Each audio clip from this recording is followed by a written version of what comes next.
All right, y'all, welcome back to the district. Here, we have something new for you guys. You saw the love letter that we had for the Mk5 R32. And of course, we truly meant it. Here's the other thing.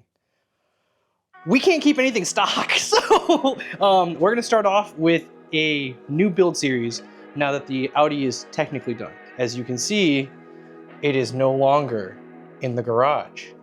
Now we have this car in the garage, which is our new Mk5 R32 in candy white.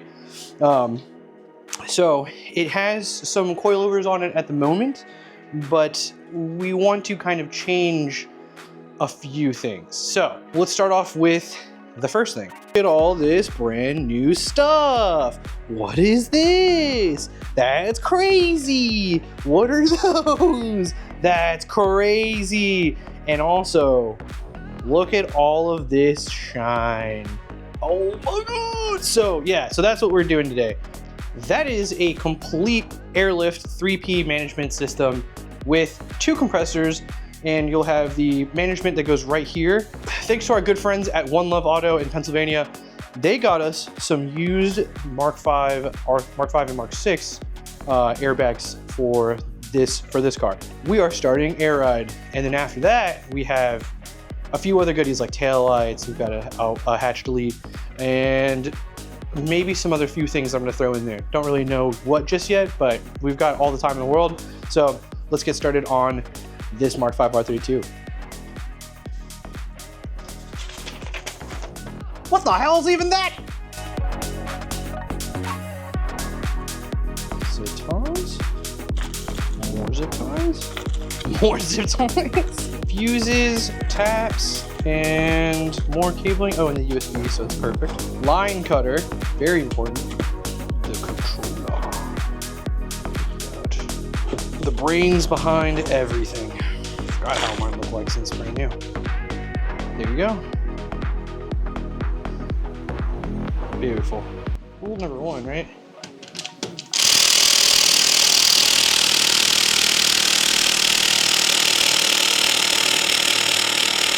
So first things first, make sure you always got a pipe. Damn, am I that strong? God damn! Did it break? No. Yeah, why don't you tier 1 operate on this right now? You know what the fucking torque spec is set to? Right? God! Dude, the guy who, and he's a really nice person, the previous owner. But the problem is he fucking set the torque to yes! Like it's just on there, that thing is welded.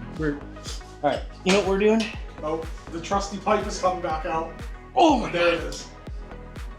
There it is. Oh yeah, you're so strong. If you don't have a bar, go and get you some. Because otherwise you can't work on Volkswagens, especially rusty ones. Wait, did I have the thing on there? Oh my god, this thing is... I'm literally fingering the little...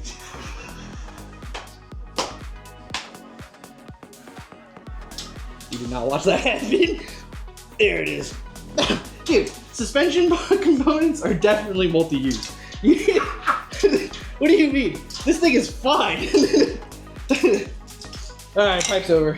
The problem is if that's how the first bolt comes on, or that's how the first bolt... No, we're not gonna manifest that shit right now, bro. That means every single bolt in this is gonna be rusted to shit. Oh.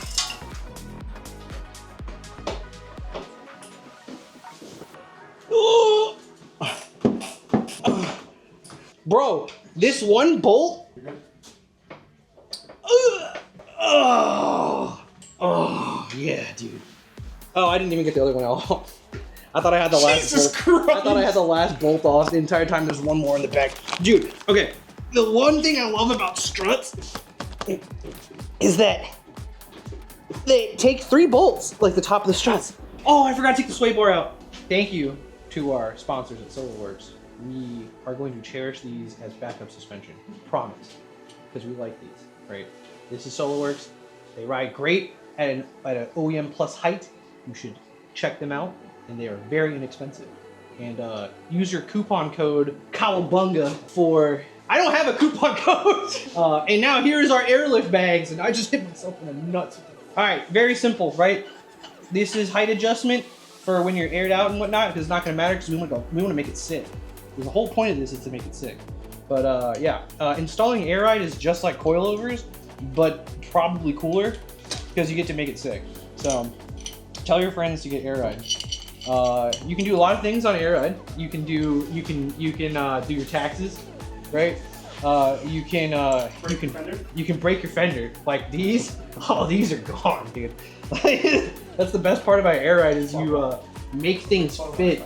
Dude, I was making fun of your Mark 7 fender. It's fixed now. Thank you, Huss Collision, by the way, for finally fixing a 5-year fucking meme of me having broken fenders. But yeah, no, dude, coil air ride. You didn't see that. You didn't see that.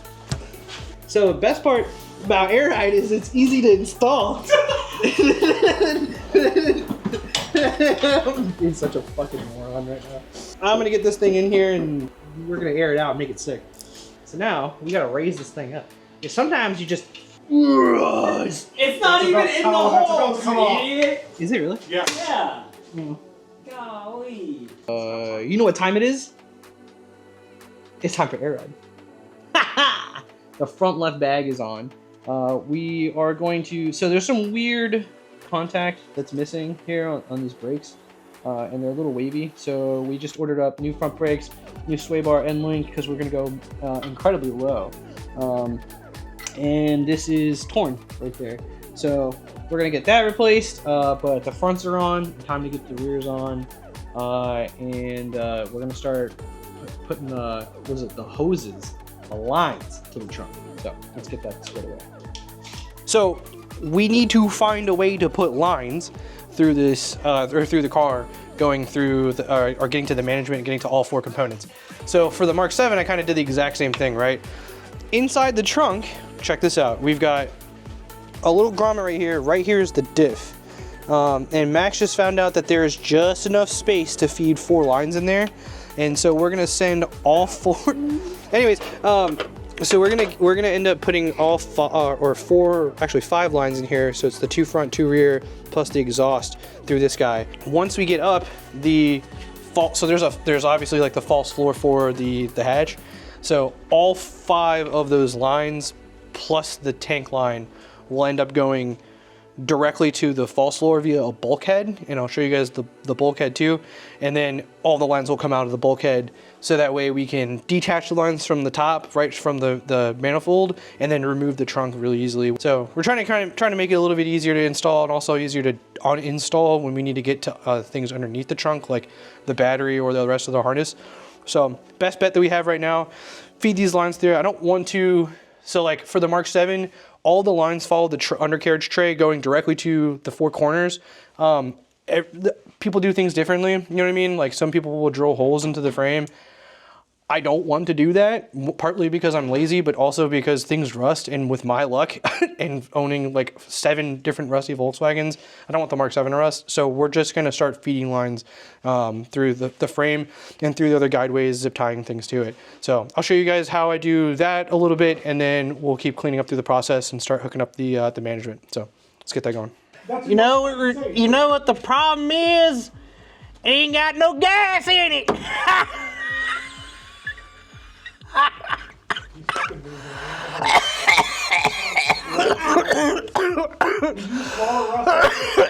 I got Volkswagen AIDS. All right, give me the line.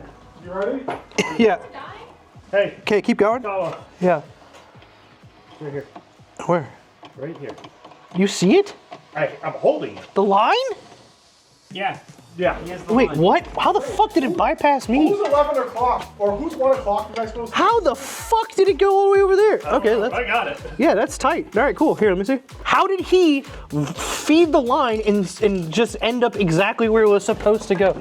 Here's the thing. So what you want to do is you kind of want to steer clear of suspension components and things that articulate. So like, for instance, and also exhaust, because you definitely don't want to melt your airline. Hey, actually, I'm going to feed this back to you, bud. Okay. Are those bigger? Yeah, those are bigger. Bigger's always better. Bigger is always better. Hell yeah, got some zip ties, you know what I mean? Can't do it with zip ties and duct tape. It's meant to move. Okay, So in here is like a channel slash passageway for the lower control arm. Now what I'm gonna do is I'm gonna zip tie this line here, to some of these spots in the controller, or in this lower control arm, so it doesn't move. And then I'm gonna leave it unterminated or uncut, unplugged in, while I've basically check my tolerances and variances for everything. But yeah, I'm just gonna leave the line, leave a little bit of extra at the end so I can just cut things and make them to fit. But remember, things move, so you want some slack. And yeah, so we're gonna leave this bad boy right here. Anal bead, this is butt plug. How copy? Anal bead requesting black line to 9 o'clock direction. It's like a 9 line. Effect of fucking, what is it? 3 feet. It should be through, Poppy. 3 feet, H-E, how copy, over? Do you see it? Negative. Did it come through that way? Pull it. No. Let's play a game. Let's play a game. Let's play a game. Pull it out. Yep, it's time to play the game. We're playing the game. It's called Go Fuck Myself. Alright, it's through. You're still going to the 9? I'm going to like 10 because that's the only place you can go. Oh, Habibi, I found it. Don't move. Do you see it? Don't make a movement. Worse. We should have just arrested him on the spot. Yes, he was an alpaca. I don't fuck with alpacas. Alpacas are awesome. Llamas spit. Alpacas do not. Hey, Ross. Yes, Poppy. Do you know which one was which on those 2 lines? Yep, I can tell them apart. So here's the thing. This is used, I think, to block off veins and shit, right? I think in like surgery. They're forceps, right? Because they got closed.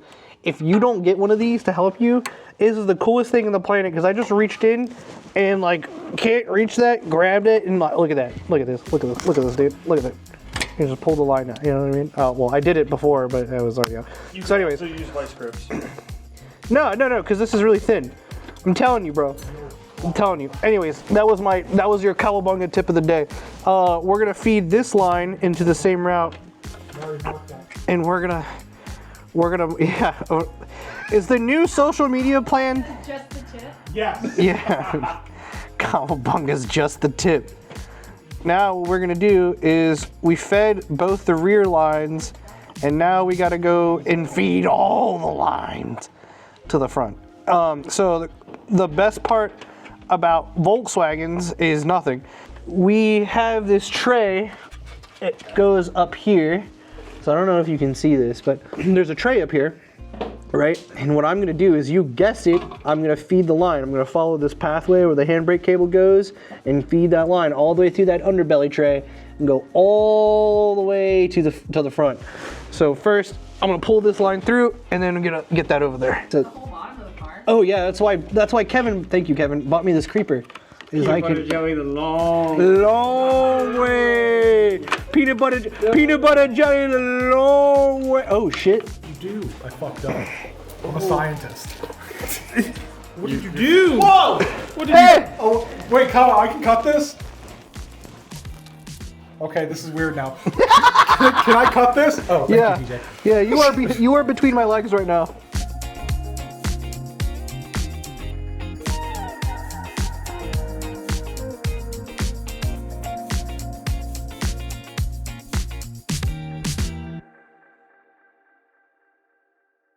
The only thing that's left is to do power to the management, and that's the all wiring from the battery, but then you also have to pull wiring straight from one of the fuses in the ignition. So there's a reason why.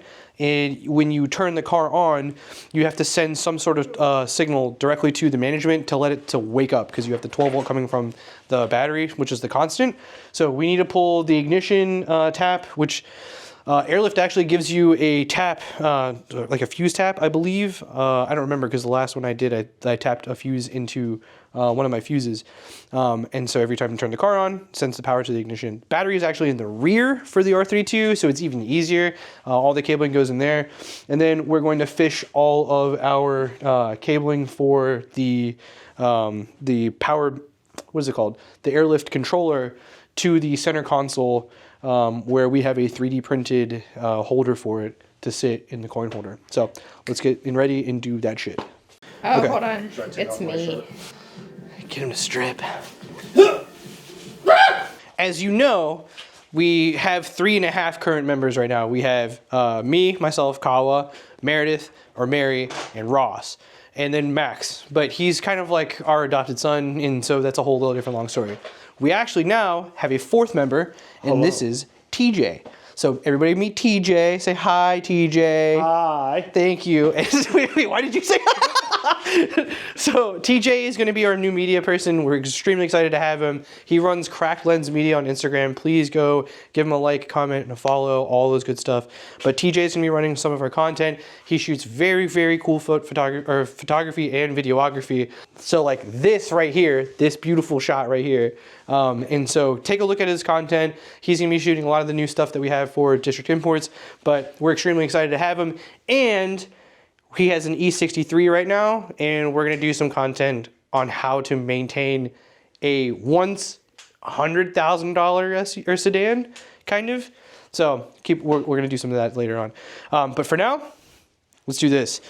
So what we're going to do is we are going to take the positive and negative and attach it to this distribution block that they have back here for the Mark V, and I don't actually know what it connects to, but it's power and ground. So, you know what I mean? And definitely don't use a lighter to close your heat shrink. The yellow goes to the yellow one. Crimpy boy, do not use a lighter to heat shrink your heat shrink. Boom, just like that. We're gonna repeat that for the positive side, since we just did the negative, connected to those posts over there that look important, that we don't care for anymore.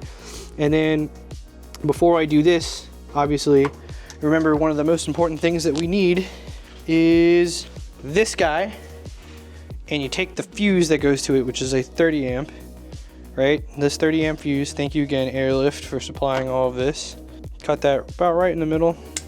Give it a quick, this is 12 gauge, isn't it? You take your, oh my God, these are rusty.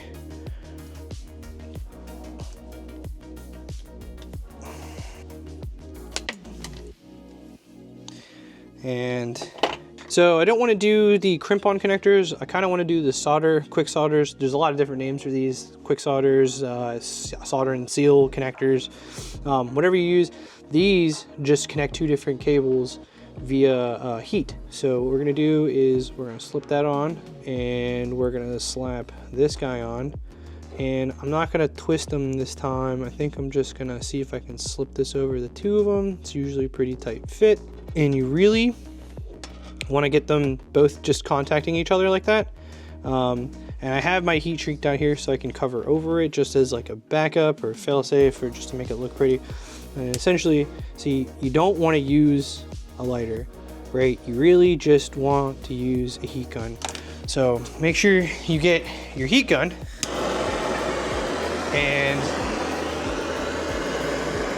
you use your heat gun and absolutely fucking get that thing toasty. Using it, don't ever use a lighter. It's just unsafe. It melts the plastic and the rubber. You know what I mean? You want to use a heat gun. There you go. And so after you've used your heat gun and not a lighter or a torch, you put that over there. And then again, I put this on there just to be, you know, respectful, to ensure that the positive connections are safe, because I can't trust that rubber. And then of course I don't use a lighter. I use a heat gun. Use your heat gun. This side is going to connect to the positive that's over there. This side will connect to the negative that's over there. And then this is the main part of the harness, right? And I can tell it's the main part because, so red is usually just red constant, black is ground. And for the compressors, red and white is usually switched 12 volt. So red and, this is just general standards. Red and white is usually a switched standard. You can also see red and yellow. Then you have black, which is again your ground. The secondary compressor harness. So the main compressor harness has a tab that you can connect to, and you can tell they're both relative because this one is, you know, like a gray color, this one's a gray and white color. These two tabs connect to each other. This also will receive power through this mamma jamma. So these, you know, are gonna get the same kind of 12 volt power. One of these 12 volts, or these two switches, go to both ends and they give the compressors life. And then after that's done, we have, you guessed it, your ignition switch, which is over there, and the USB. So let's wire this guy up and then we'll do the rest of them together. All right, so now that I've got those terminated, you know what the next thing is to do. We gotta pull the cable all the way forward, and because it's me right now, we got the collar cam back. We're gonna pull some cable to the front. So, no, the thing is air ride is a lot easier than you think.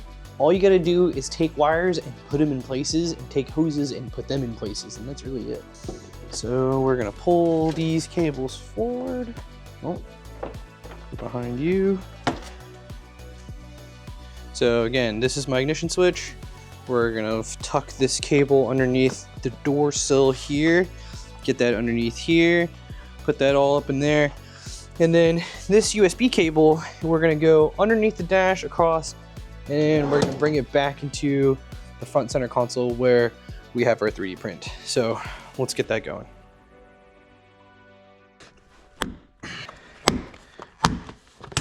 There we go.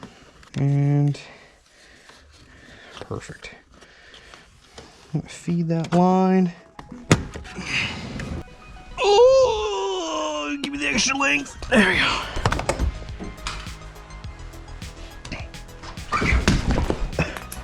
Ow!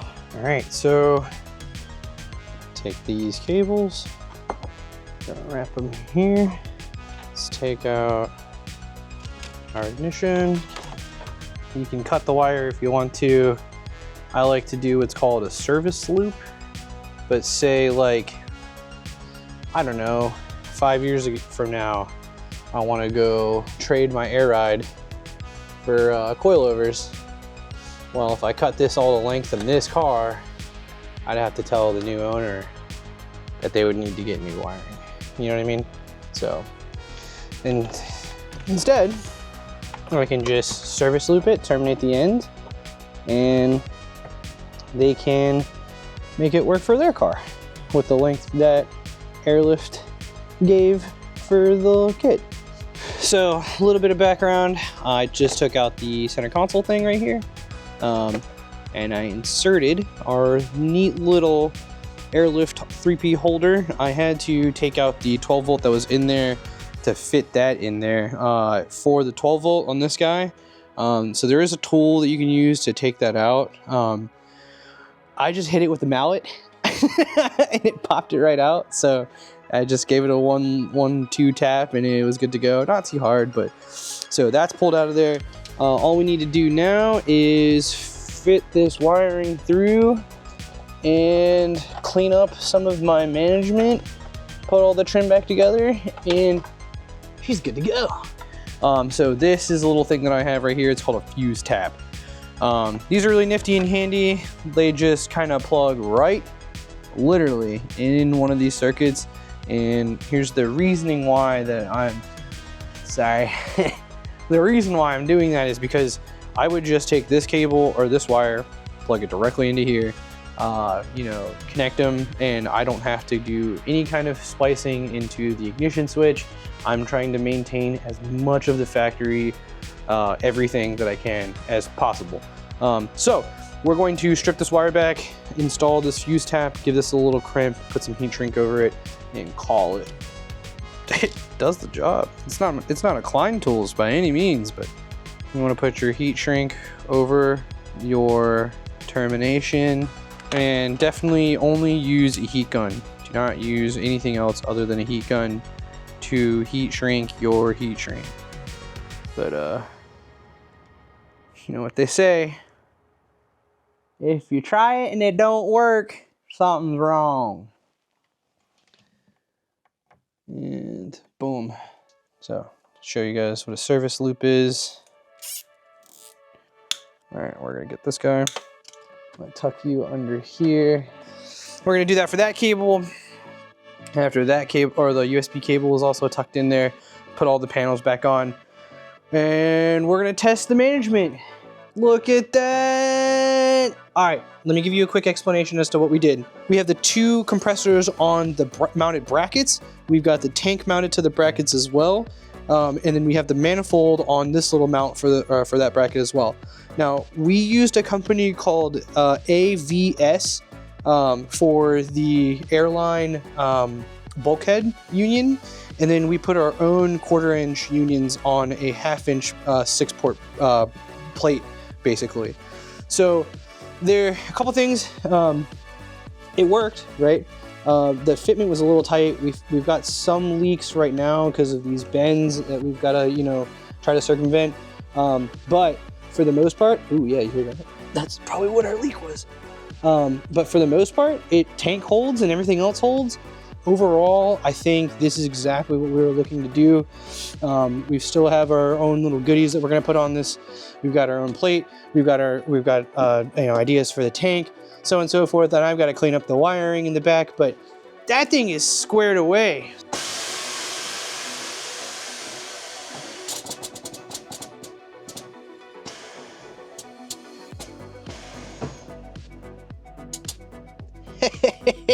Yeah, boy. Last few things that we need to do with this car. So we have a couple set of wheels that we want to try. One's getting rebuilt, one's getting resprayed. And then we have to roll front and rear fenders for that exquisite fitment. And then we also need to do brakes, maintenance. I gotta get the BC Ultra Lows, thank you BC, for our rear struts. Because right now we only have the previous, we have the SolarWorks on right now, and we want to go a little bit lower in the rear. So I think the BCs are going to help with that. And then we have, miscellaneous things like spark plugs and oil change and stuff like that. We're trying to get it ready for the show season. The biggest hurdle that we had was air ride. And now that that's done, we made it sick. And the last thing that we have to do is make wheels that don't fit. And once we have that done, we're good to go for show season. So stay tuned in for the next few weeks. We're going to be doing a few other cars in maintenance, sprinkling in a little bit of the builds that we've got going on. I will do a Mark 7 review video because as somebody in the comments mentioned, they wanted to see a little bit more on the Mark 7. So that is my pride and joy. Thank you, Tank. We have one car review that we've got coming up, which is going to be sick. You guys are in for a treat. Won't tell you what car it is, but our new teammate TJ and I are working on this sweet short film. So that's taking a little bit long to do, but it's going to be worth it in the end. And then we finally start the Mark II VR6 and getting that to run for the first time in 6 years. So we've got a busy year, and we got our first show coming up in April with Dubs of the Lake. Thank you guys, Dubs of the Lake. We will see you there. But yeah, tune in. Make sure you like, comment, and subscribe. See you on the next one.